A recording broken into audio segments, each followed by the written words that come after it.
高中、大学阶段的囡仔会当透过工课内容的实习来了解未来的志向。教育部的青年发展署今年就主动要来媒合提供超过7000个实习的机会，部分各有薪水通领，要来协助青年朋友提早来体验工课场。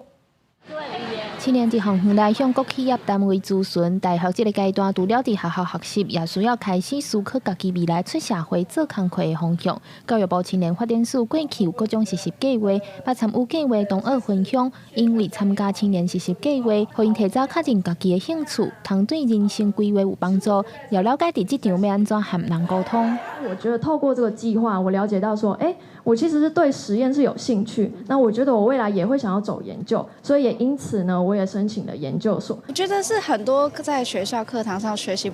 没有真的吸收的东西，真的发现在职场上去用实习的方式去带出说，原来这是学校学过的。可是，在学校当中，我们不会有这么大的收获，就会觉得说，反正这是教授叫我们做的这样子。根据劳动部113年的统计，青年劳工头家找头路拄到的困难有53.3%，唔知影家己适合做啥，再来就是经验无够，占46%。为着要降低青年对未来职场的造心，教育部青年发展署今年头家整合中央和各县市职场体验的资源，结合公部门、公股的银行、在地企业，今年hiệu率计共提供超过7000个实习的机会，而且部分有薪水通领。由关谷银行来提供他们在职场上面需要的协助教导，还有薪水。那我们这次像地方政府这边，其实也串联大家，其实各个地方政府也跟在地的产业都有一些不同形态的提供青年朋友做见习跟实习的机会。教育部青年发展署表示，今年hiệu率全台会有33个职场体验计划，希望透过整合中央各县市的青年实习就业体验资源，